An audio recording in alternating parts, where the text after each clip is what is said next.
Welcome to Attitude at Altitude, where three Colorado women say what everyone else is thinking, but nobody's saying out loud. I'm Brenda Morrison. I'm Sheila McDonald. And I'm Cathy Lucas. We're unbiased, unfiltered, unscripted, and unapologetically ourselves. And we're here to talk about what's happening in our community, our state, our country, and yes, our lives. With zero fluff and a whole lot of attitude. This is the podcast for anyone who's earned their opinions, lived some life, and isn't about to start holding back now. So buckle up. We're at altitude. And we like it up here. Hello, welcome to Attitude at Altitude. I'm Cathy Lucas, and with me is Sheila McDonald and Brenda Morrison. We're so excited to share our attitudes about what's happening here at Altitude and everywhere else. Hey, ladies, good to see you. Before we start, I had a quick story I wanted to share with you. Yesterday, I went for a hike, saw two snakes. Not one, but two. Non-poisonous gull and garter snakes. Haven't seen snakes on this hike ever, on this trail. But I was wondering, I thought, is this a metaphor for what's going on in the world right now? You're just in this pleasant hiking, and then you see two snakes. Peaceful, and then, you scream. So I think that's very biblical. It is. You know, maybe it's a good sign. The snakes are back. Yeah. Get the rats. The snakes get the rats. Rat, they do. They do some other good stuff too. But what's going on in your world? How are the both of you today? Good. I think good. I'm surviving the heat and just watching what's going on around our state and our country. And as always, concerned and at times disgusted and also at times hopeful. So a lot of those big feelings. Well, with those feelings, let's get to it. I know we want to talk about especially what's going on in Colorado right now, kind of that, what definitely just this true left-right split. How do we have a state where on one side in the primaries, the Republicans just elected Victor Marx as the governor, the primary seat. And then on the left side, we voted in Malak Harris. And so how is there such a divide in one state? So let's talk about that. And let's talk about what you all are thinking about this. Well, one thing I would clarify is that Malak Harris won the primary here in Denver, and that Phil Weiser was the overall Democratic nominee. And if you really look into Phil Weiser's platforms and his past, he is very reasonable, pretty pragmatic, and pretty moderate. So I'm not sure that her winning here in Denver signifies a giant statewide shift. Sheila, what do you think?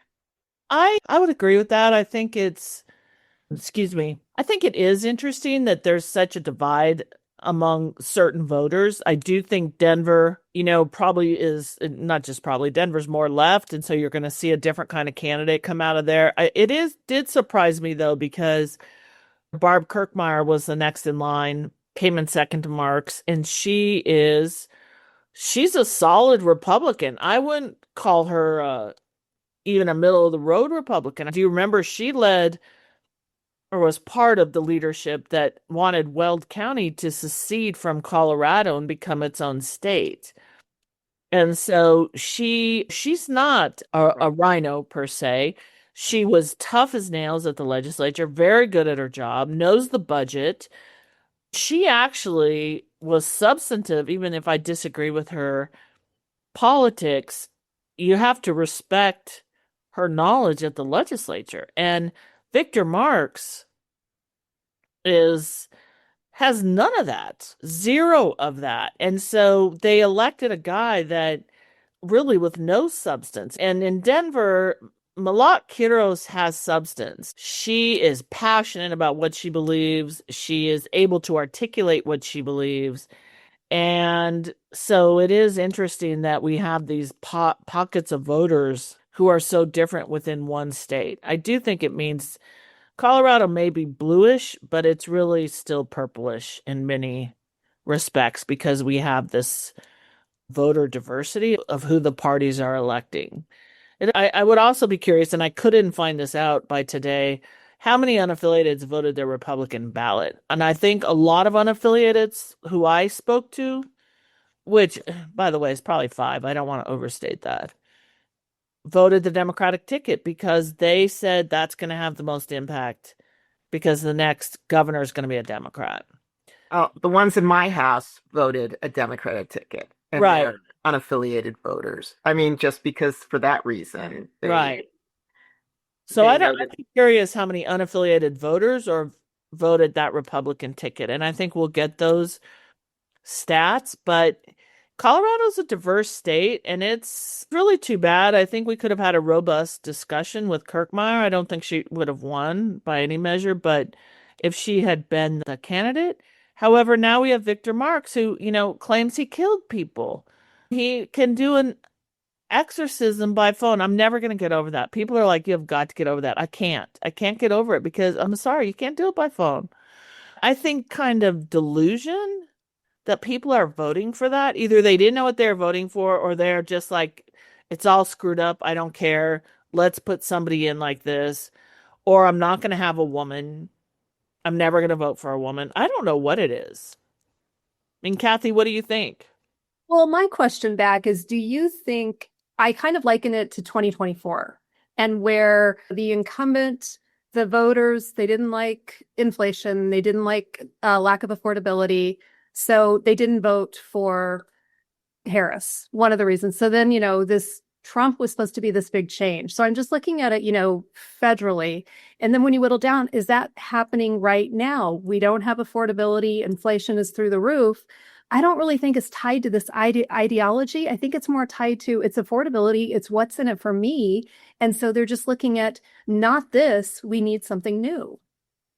I think there's definitely a swath of voters that are just grasping for anything at this point. And they're willing to try anyone or anybody. So, in Denver, they were like, yeah, let's try her, Yeah. And for those that are in more conservative leaning parts of the state, they're like, let's try him. And he seems different. I think they're willing to try anything at this point. There's a swath of voters that are in that mindset. And then there's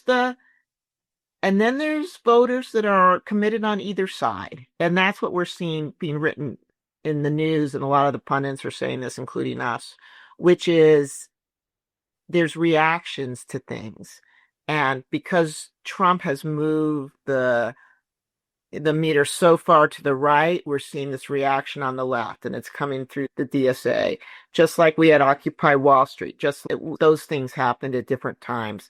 We had the Tea Party in reaction to the Obama. There's that kind of normal political reaction that happens when something swings too far one way. And we're seeing that. And those nodes infiltrate the parties. We're seeing, what the Tea Party did to the Republican Party over time. And then we saw what Occupy Wall Street has done to the Democrats. Occupy Wall Street gave us the 99% and the 1% language that is now very, very common in our vernacular. Who's a 1%er? We're the rest of the 99. That came out of the Occupy Wall Street movement.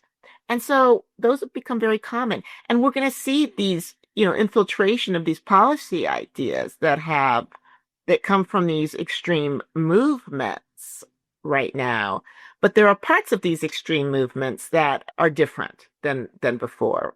Yeah, I agree with that. I think that's true. I think the extremism on both sides, and I think Trump has caused this polarization on both sides. It's really allowed the Democratic Socialists to rise because people are mad. And you saw it in Denver, just in sort of this perfect storm of Bennett and Hickenlooper supporting Trump cabinet members, which in the past, senators have done that. Usually they give the president a pass on most of those. They let him pick his cabinet. They didn't understand quickly enough that this was not that kind of year, that people wanted them to push back. Even if the cabinet member was going to get approved, they wanted our people to push back. I think Bennett and Hickenlooper underestimated that. And then not coming out against Trump strongly enough, not fighting for everything strongly enough. And then the final thing is the conflict in the Middle East, and that being a fire starter for folks. And so I think there's this perfect storm in Denver where people wanted change, and age became part of it too, because from the polling I saw, Diana DeGette's ideas or stances weren't her problem. Age and time in the office were her problem. You know, if you look at her and Malat's stances, they're just not different. But one woman is 29 and one is 68. And then the Middle East conflict. I think that is interesting. What I'm finding interesting now is on social media, I read a post by one of Malat's big supporters, and he may be a consultant on her campaign, where he is like, we're in a movement, and now Brittany Pedersen and Jason Crow, you better watch out or you'll be next.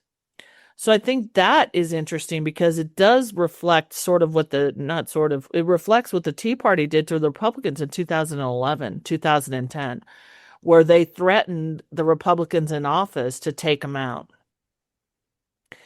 And I think the parallels are worth paying attention to. Well, and Trump's doing it now with his own party. You know, I mean, you go against him and he's Thomas Massie and he is going to work to take you out. And so, yeah, this divisiveness that Trump started is just, I just think it's sickening, but it's just, I hate to see it crawl into the Democratic Party. That's just not who we are. We are not divisive. We bring people together. So that messaging, I know we want change, we want affordability, we want cost of living, but we have to look at the whole holistic picture. And I just don't know if a lot of people are doing that right now. Well, purity on a national level, purity litmus test, it's a dangerous way to go. If we just look at the difference between Milat Kuros and Jessica Killen in Colorado Springs, Jessica Killen's also running and could win. They are different. They have different constituencies. Jessica Killen has to run a different campaign, period. She has different stances, full stop. And she has to, not only because of who she is, but because of who she could represent if she wins. They will have to work together. They could vote 89, 90% in agreement, but there will be 10% of issues. And those could be big ones that they will not agree on. And there cannot be a movement to get rid of, Killen if she were to win because she's going to represent her district. The same thing would go for Tallarico in Texas. If he were to win, he is going to have to manage that constituency that he represents. North Carolina, they represent some complex district. So there cannot be this litmus test amongst the Democrats. It's fine that if Kuros were to wins here in Denver, that she could honestly, I won fair and square in Denver. That's fine. I won big. That's fine. Jessica Killen, 60 miles down the road is going to say, you know what? I can't support some of the things you support. I don't support them, nor do my constituents support them. Well, I think that's the thing, but you saw it in this election. There was one group, an activist group, well-known activist group in Denver, and they do endorsements of candidates. I think they're an offshoot of mayoral. And Jessie Danielson, for instance, ran mayoral for years. She was running for Secretary of State, and in the endorsement meeting, they said to her, you have to say that there's a genocide happening or in Gaza, and the Israelis are perpetrating a genocide, or we're not even going to think about endorsing you. And so she was like, okay, you're not endorsing me. She had helped create this group. She is an advocate and an ally. And because she did not agree to that one thing, even though it's Secretary of State, it's not even going to impact that. And she's done all these other things and been a good ally and advocate to many, many, many constituencies as a state legislator. She didn't get their endorsement. She lost sizably. She lost sizably against William Gonzalez. I mean, So I think there's already that polarization. I mean, there's that divisiveness, and that when you're putting on social media and you're threatening to Congress people, I Now, mean, did he threaten Joe Goose or not? no. Well, there you go. Because And Joe takes APAC money. Joe's ideas are not different than Crow's or Pedersen's, No. but I think it, just to be blunt, that comes down to race and background. And Joe Negus's background is not very different than Malat Kiros's background. He's the Right. son of immigrant parents who had worked hard, and he succeeded and has done well for himself and his family, and very similar. So this consultant was very careful not to criticize Congressman Negus. Right. He just threatened Crow and Pedersen. And so I worry about that. I worry that it's already here and that there's nobody really leading us out of it. Now, also, like all this stuff that's been going on with ICE and with Trump and everything, our delegation is still quiet. We're still quiet. We haven't been doing anything to speak out against it. So I don't know what the answer is. And I'm guessing Hickenlooper wins. I think Phil Weiser will win. That'll be the longest transition in history. He's got 6 months. Yeah. He's Well, got- Victor Martin will give us something to talk about on this podcast, though, for the next until the election. I mean, that's probably true. And I think Phil is starting to gear up again. I think they sort of took a break and now he's starting to gear up again and get his campaign going. And I'm sure he'll run very hard. I think he won't take anything for granted, but Well, what is interesting though is this movement, this energy, and there is energy, this movement is filtering down. And we saw an announcement this week that in my city council district in Northeast Denver, that my current city council person, Chantel Lewis, announced for mayor yesterday.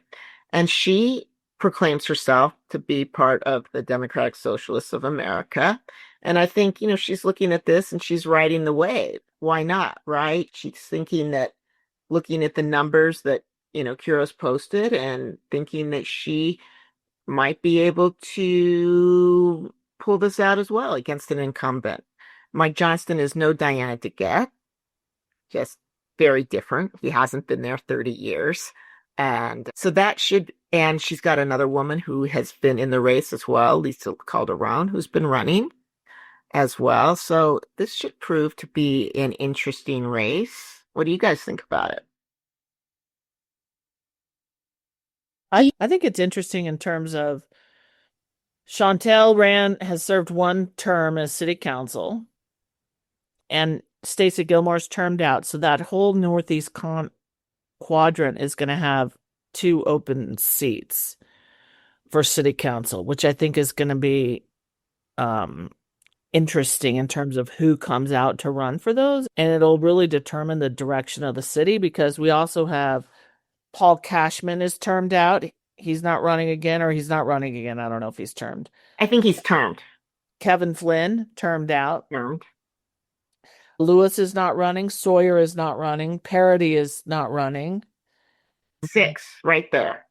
That's 6. And then you have Flor Alvarez has some serious contenders, and she's probably weaker than most. Campbell, I think, is going to be fine. Sandoval will be fine. Torres is fine. Watson's fine. Serena, I don't know who's running for that at-large seat. Hines, maybe he'll have a race, maybe he won't. Watson's probably fine. So Flor is the one I see as the weakest of the ones who are running, the incumbents who are running.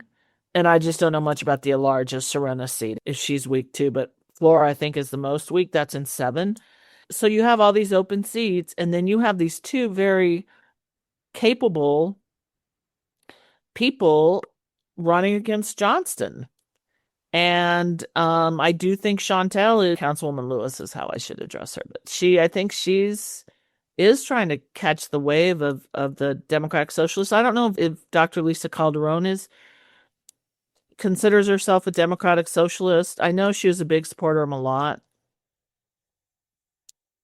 That was my question. Do you think they're catching this wave? And is that kind of the motivator for Councilwoman Lewis to start running? Why now? Was she planning on this in your circles? Did that kind of come out of the No. left? No, I had not heard. I heard it a couple days before she announced. And I called some people to see if it was true. And even some people in Northeast Denver were like, I don't know. I just heard it today too. So I don't know how long she's been thinking about it. I didn't hear it amongst the chatters until about 2 days before she actually did it. 3 days, maybe. So no, I thought it was interesting because a woman announced the day after Chantel did that she was running for Chantel's seat. And I think she has a website up and everything. So it makes me wonder if that woman was going to challenge Chantel. And that's why she was able to announce so quickly, because she was planning on running against her anyway, because they're not connected in any way. The two women are not connected. They're not, Chantel's not endorsing her. That was sort of the thought process, that Chantel was endorsing this woman, but it's not. And so it makes me wonder if this woman had been planning on running against Chantel anyway, and so was ready to go. But I think a couple of people now have announced. So, well, in the northeast quadrant up there where Stacey Gilmore is, that is just super contentious and hot races.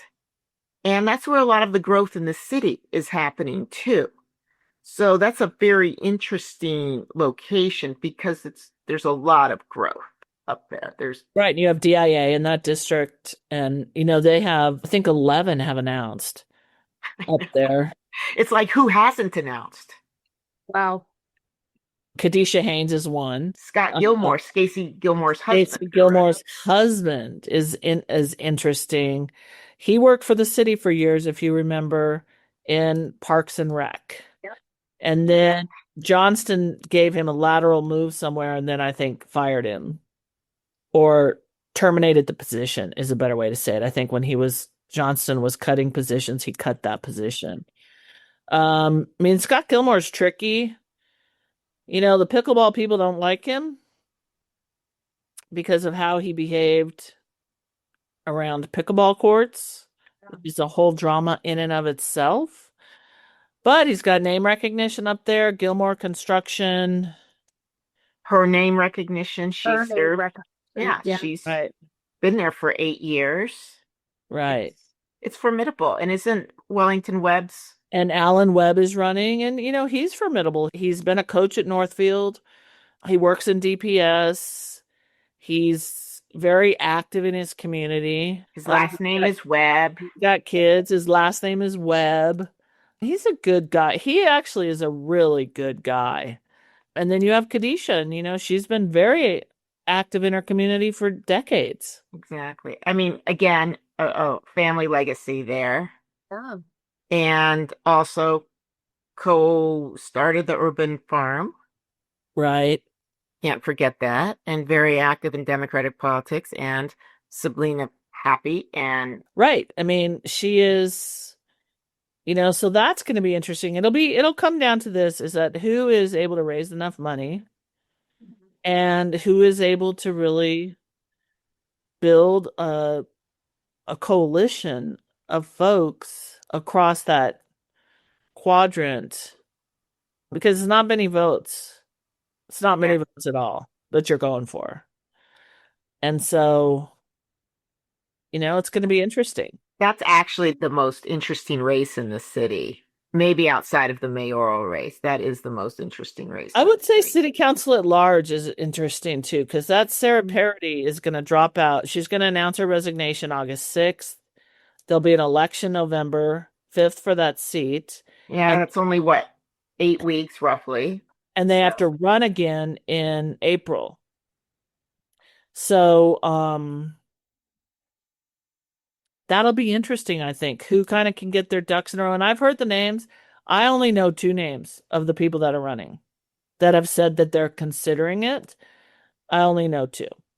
Well, and again, this DSA movement, if I was in that movement, I'd be like, we ought to see what we can do there. If I was in that movement, let's ride this wave a little further, right? And see what we could do. So maybe someone we didn't think was running might run out of that, which would make complete and total sense. Julie Gonzalez hasn't announced for that. I'm a little bit surprised at that. I would have thought she would have either announced for at large, city council at large, or mayor. I think she could be formidable to either one of those. Oh, I think she could be formidable as well. And I think she's, unlike the others, she has proven to be a very, very competent campaigner. Yeah. Good fundraiser, and has some good experience from what she did against Hickenlooper. I think, to be honest, if she were to run for mayor, she could be knock the other two women because of that experience that she just had. And I think just proving that she is just a very solid campaigner, communicator, would give her an edge. Yeah, I mean, that worked from just this. Yeah, right. That's really interesting. I mean, she beat Hickenlooper in Denver. 3-term mayor. Yeah. Yeah. Governor. He's won Denver 6 times, and she beat him. Yeah. I think she must be considering it. How could she not? And maybe she's giving herself a little break because she doesn't need to, go out and get name ID at this moment and start raising money, because she's kind of proven herself. And she really did. Even though in the loss, she got very good ink. People were saying, wow, she did very, very well. Right. I don't know if she's considering it or not. I haven't heard. Someone said she wanted to be state party chair. I don't know if that's correct. Why would she want that? It doesn't pay well and it's miserable. So I don't know. I think she should run for mayor if that's going to be her next step. I don't think if she steps away from running again, that's going to be hard to rebuild. Yeah, build on this momentum. There's talk about who or someone challenging Quiros in 2 years. That's out. We've seen that. I mean, she could, but I don't think she would, right? There's talk about that. I think there's talk about that, and they, have named some people that, they think will announce, and that they're going to wait 2 years. And I don't think that kind of political planning is very effective. I think taking on, if you disagree with what Quiros says, you have to take it on immediately. You can't wait 2 years to take it on. If you're going to disagree with her, you can't wait. You have to call it out in the light right now. I don't know how that planning really works. I'm sure in 2 years, there'll be 5 or 6 people who want to take her on, who will primary her. Yeah, the succession planning has already begun. The succession planning has already begun, but if they have one name has been floated in particular, and it's like, good person, but that 2 years is a long time, and there's going to be other people that are going to come forward, and you have to challenge. And it's her. Some of the things she said, I think people want to challenge, and they should challenge them now. They should not be waiting 2 years to challenge them. 2 years of momentum. Think about her in. I think it's harder to push out. And she'll have a chance. She will have to vote. And that is a big difference. It's very easy. And I'm sure this is what the Get team's saying, and the Hickenlooper and the Bennett team and all those people are saying, yeah, go ahead and lob rocks at us, but eventually you have to vote. And you have to vote on things that you may not like, and they Christmas tree up bills that they don't have single subject there. So bills are this big that have titles that don't even have anything to do with what's in the bill. And you are voting on these things. And so just like everybody else, she's going to have to take a stand on things that she may or may not like, that you don't have great choices in because you don't have great input into the substance of the bill, being one member of Congress. It's such a different system than being an executive, so, and maybe that's what. Or being a law student, or a PhD student, I think was what she is right now. And I agree with you, Brenda. There's so many bills you vote on. And the other piece of it is, you have a bill that you want put forward, and the speaker says, we need you to vote yes on this bill. And you don't want to vote yes on that bill, so your bill doesn't go anywhere. I mean, that is also how it works.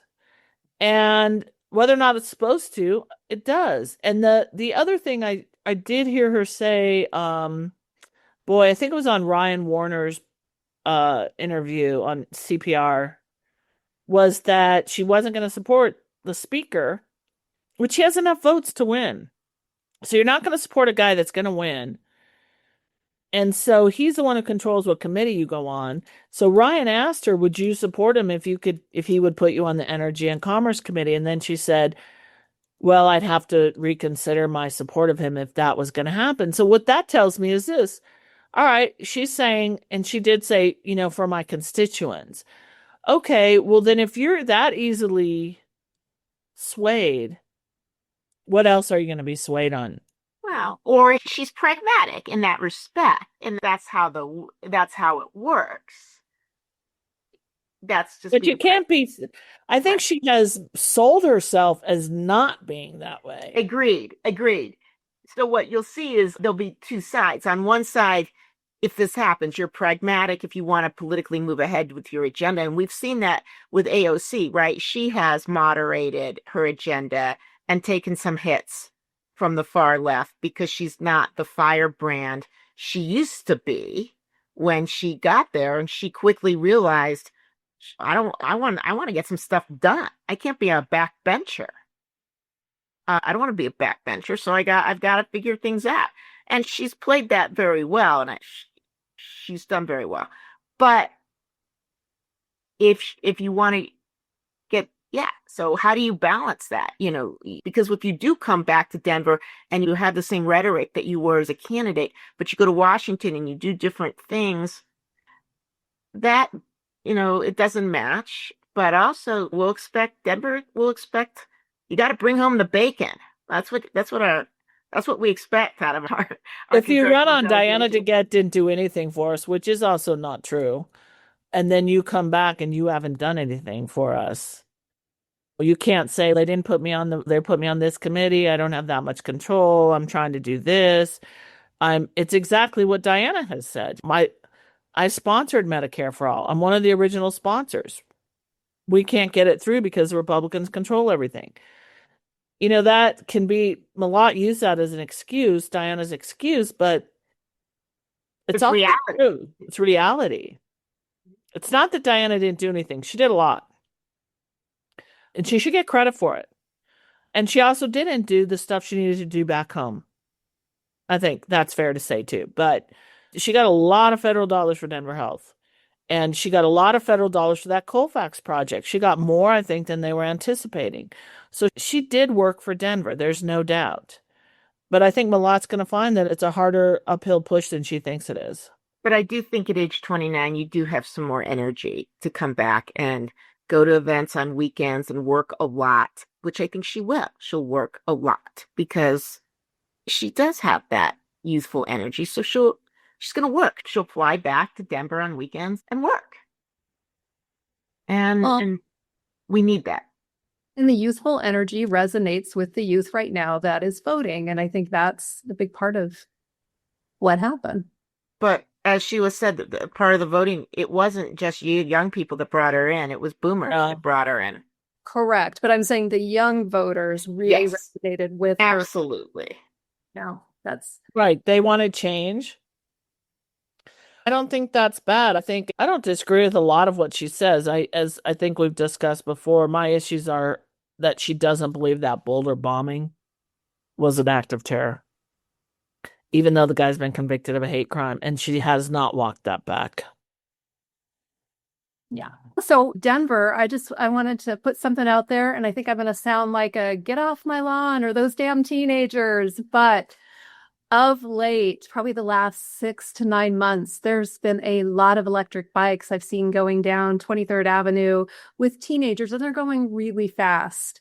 And was driving home last night on Colorado Boulevard, and I saw about 4 teenagers riding their electric bikes on Colorado Boulevard. One kid was popping wheelies, looking back at his friends who were also popping wheelies on their bikes. And the mom and me just wanted to roll down the window and say, "Go to your room, you're grounded. What are you doing on Colorado Boulevard?" And so I just wanted to hear from you all. I just think e-bikes, there's something that has gone up. The regulation right now is really, they're not a motor vehicle. You can be, you don't have to have a driver's license. So driving on Colorado Boulevard really makes me nervous. So there's a lot of things that go into this. And then each city is different. Aurora is issuing a lot more tickets than Denver. And so how do we start until something really bad happens and I'm channeling my mother and somebody's going to get killed on that thing. But until that happens, how do we look at regulating that a little bit more? Because it makes me nervous when I see these kids as a mother. I agree 100%. I also see them riding fast on the sidewalks over by Honey Hill. Yeah. That's a big thing out. On the sidewalk. Riding a bike, even if it's 15 miles an hour on the sidewalk, they could hit somebody. It's not just themselves they could harm, it's somebody else. And there's been incidents of the kids being really rude when people have said something to them. I haven't witnessed that, but I have friends that have had that happen to them when they've said, hey, you need to be off the sidewalk. I mean, Denver's got to do something. And the thing I have about it is that they're riding these bikes 35 miles an hour, maybe even faster. I don't know. And there's no training for it. It's like in a car, at least you have to have a permit. They're on these bikes. If you go by McAuliffe on 26th, and it seems to be Park Hill. I'm focused on Park Hill right now because that's where I see them more than anywhere else. That's my frame of reference. I'm sure it's not just Park Hill, but the other thing is, who owns a $3,500 bike if you're 14 years old? I think, well, there's that, and there's also the ones that the city, there's the city ones. Electric bikes are just so interesting because sometimes for so many people, or the electric scooters are providing a very good means of transportation that if you don't have a car. Right, I agree with that. Zip around on these, and they're efficient, they're clean. The city ones you're talking about. Yes, I agree too. On the other hand, yes. And it's interesting, but not everybody who rents one of those scooters or bikes, we've all know they're not always following the rules either. And I'm not sure we figured out what to do with these bikes and who's on them and the scooters. I too had that experience last night. I was turning right onto Martin Luther King from Quebec, and there was 3 of them on the side, like going to cross the street, and I slowed down because they were at the crosswalk where a pedestrian would cross. I slowed down and they didn't go. And then I was like, am I going? Do you go? Are you a pedestrian? Are you not a pedestrian? So they didn't go, but then I slowed down and I wasn't sure. And we're kind of confused as to the rules. Yeah, and I haven't gone for a driver's permit or updated my driver's license in a while and had to take any kind of test. So I don't know if that's on there. The right of way, like you were just talking about, Brenda. I don't know. Oh, that's interesting.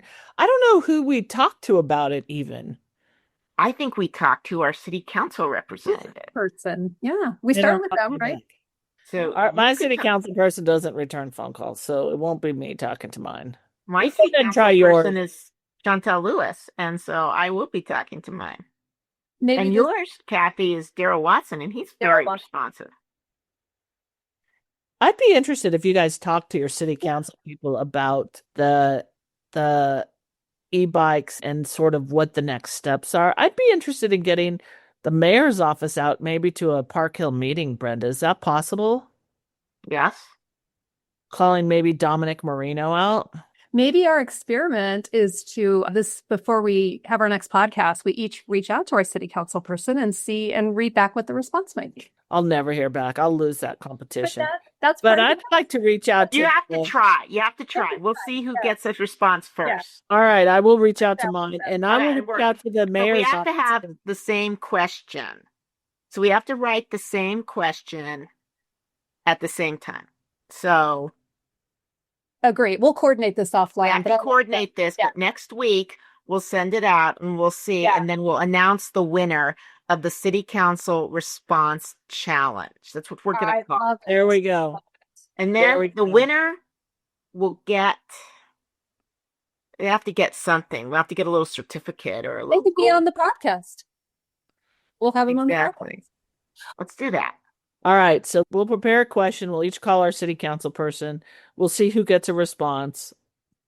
And so I just wanted in closing, unless we have other topics, but my two closing that I'm giving major attitude, can we stop being jerks to Canada? Canada, just like the United States, we are burning. And what does our president decide to do? He's going to issue a tariff because it's willful negligence for wildfire smoke. Unlike Canada, who last year when California was burning, said firefighters to California to help out. So they provided resources. So stop being jerks to Canada. Come on. I mean, Donald Trump just needs to stop being such a jackass. Everywhere. Honestly, he is. Every day is more disgusting than the last, and I just think this thing against Canada was beyond. It's beyond gross. And his comments on elections the other night, I couldn't even listen to that whole thing. It's just there's no truth that comes out of his mouth. So yes, we need to send Canada some love. I don't know how to do that, but we should figure out a way to send Canada some love. And it's just, what a horrible thing. But again, where's our delegation speaking out against that? Have they? Have you guys heard anything? Heard a word. Maybe we should find some Canadian comparable pod people. I'll do a little research. Yes, sending Canadians some love. I do want to say Lindsay Heaps back in town, Colorado Summit. Women went to the first game. 63,000 people showed up for a women's soccer game. Lindsay Heaps is the captain. She's from Golden, captain of the U.S. women's team. She's back in Colorado. Maybe we'll all go to a Summit game. Yeah, do our pod from there. I wanted to close and channel John Lewis, who passed away 6 years ago. And he used to say, get in good trouble, necessary trouble, and redeem the soul of America. Because let's all get in some good trouble. Let's get in some good trouble. And with that, I am Cathy Lucas, and with me, Brenda Morrison, Sheila McDonald. Thanks for joining us today, and we will see you next week. Stay unfiltered, unbossed, And unapologetically you. And keep your attitude. I'm Brenda. I'm Sheila McDonald. and I'm Cathy. See you next time, Attituders.